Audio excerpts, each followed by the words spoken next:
Ümumiyyətlə Tural bəy, Yurt Media fəaliyyətə başlayan gündən biz bölgələrdəki insanların həyatı ilə bağlı bir çox istiqamətləri araşdırmışıq, xəbərlər vermişik belə. Amma bu sahədə yeganə olaraq bu daxili siyasət məsələsi ilə bağlı baxırıq ki, bu insanlarda belə ictimai tələbat yoxdur bu məsələlərə. Yəni siyasi proseslər falan daxili siyasətlə bağlı. Ümumiyyətlə necə düşünürsünüz? Bu günləri siyasi partiyaların bölgələrdə fəaliyyətinə ehtiyac varmı? Yoxsa elə başdan oturub YouTube üzərindən çağırış etsək kifayət eləyər?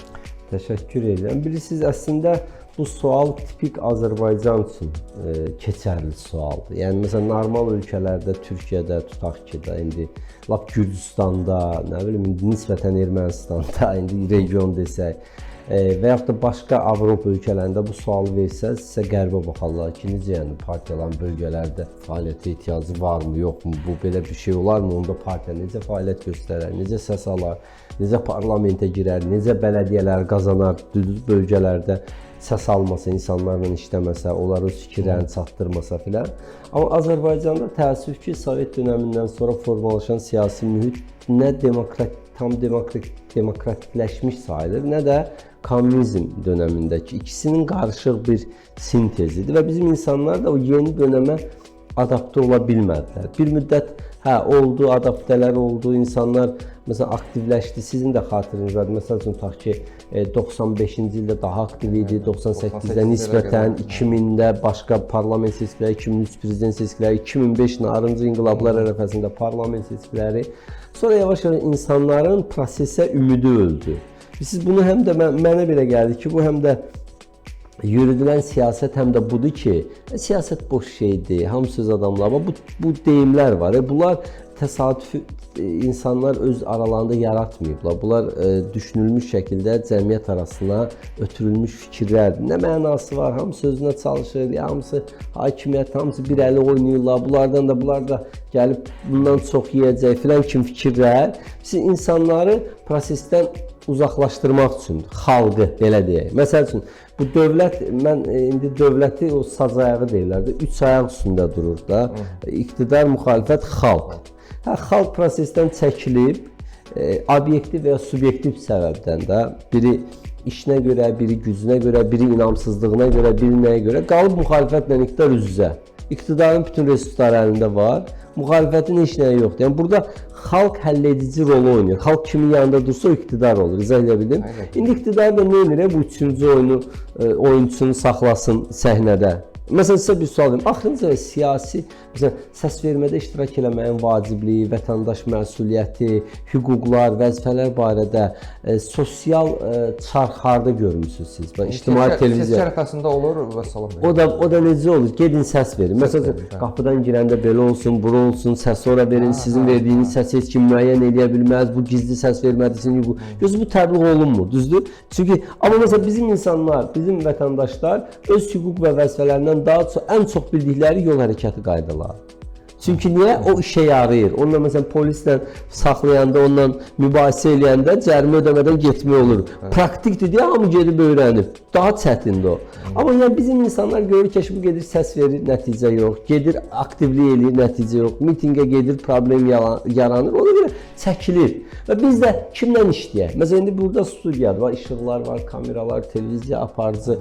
Buna biz deyirik televiziya, düzdür, YouTube televiziyası. İndi kameralar olmayandan sonra, studiyalar olmayandan sonra filan tək siz nə edə bilərsiniz? Jurnalistsiz oturmuşsunuz, nə edəcəksiniz? Kamera yox, studiya yox, mikrofonlar yox, qonaq. Yəni siyasətin də predmeti xalqdır.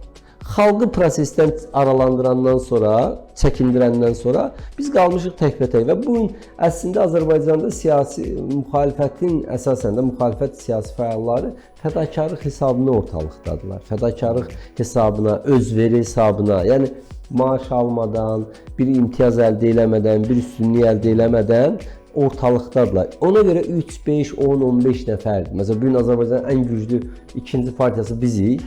Bizim 10.000 civarında özümüz var. Baxın, 10.000.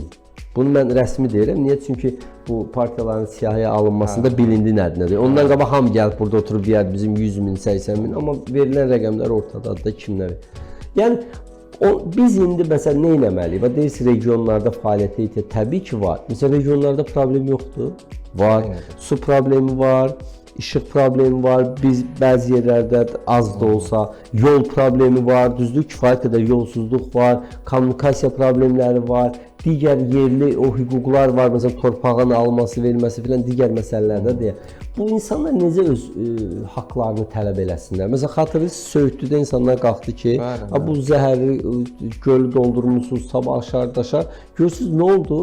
Siyasi bir proses getdi, oradakılar həbs olundu, onun arxasında üçüncü qüvvələr axtarıldı filan. Niyə? Çünki orada qabaq birdən-birə xalq öz-özünə durdu və hərəkət elədi.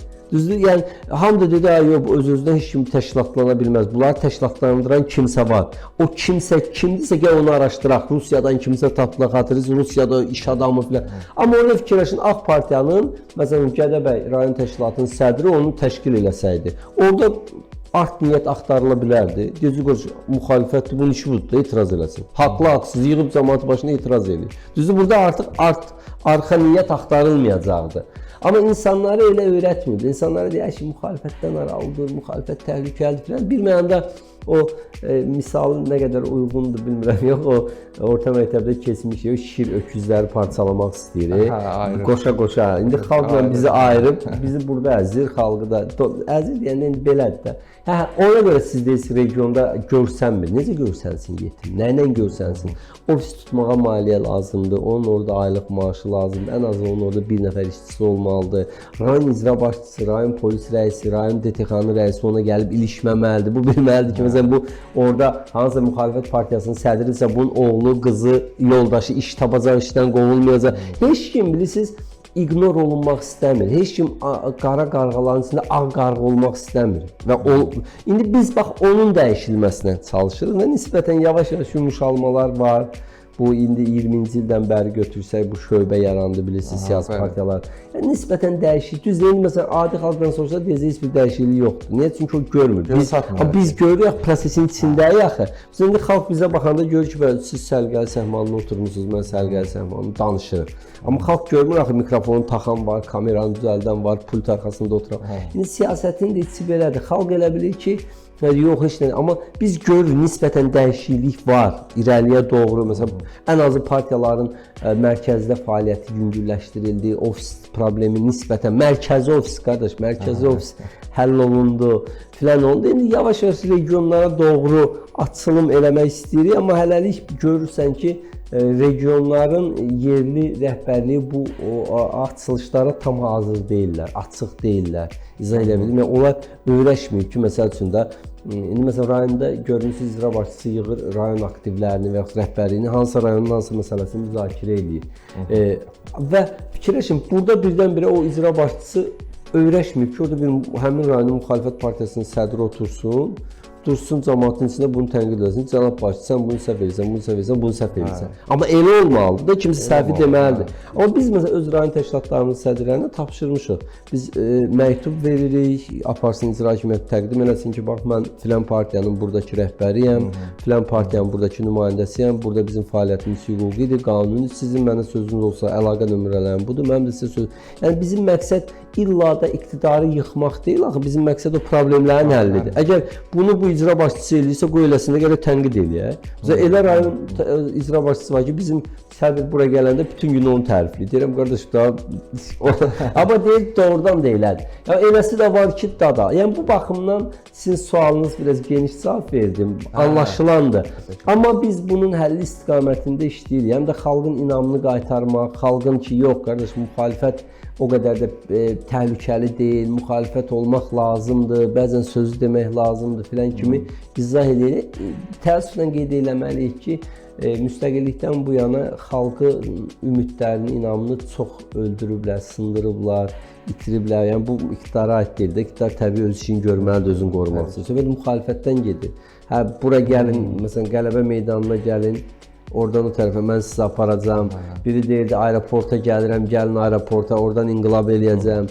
Axırıncı əfəndim bu Rüstəm İbrahimbəyev oradan pasportunu götürüb gəlirdi, o da qaldı. Yəni insanlar görür nə qədər xəyal qırıqlıqlarını uğradı və prosesə ümidlər. İndi biz yenidən o ümidi bərpa eləməyə çalışırıq. Biz sıfırdan başlamamışıq, biz mənfi neçədən başlamışıq. İndi sıfıra çatdırıb biraz inkişaf elətdirməyə çalışırıq. Çünki Azərbaycanın bugünkü mövqeyi regiondakı mövqeyi, siyasi iddiaları, ambisiyaları daxildəki bu siyasi mühitlə məncə üstə düşmür. İzah edə bildim. Sən əgər region lider dövləti olmağı iddialısansa, sən əgər dünyada artıq söz sahibi olmağa çalışırsansa, indi Azərbaycan bir çox beynəlxalq proseslərdə də iştirak edir.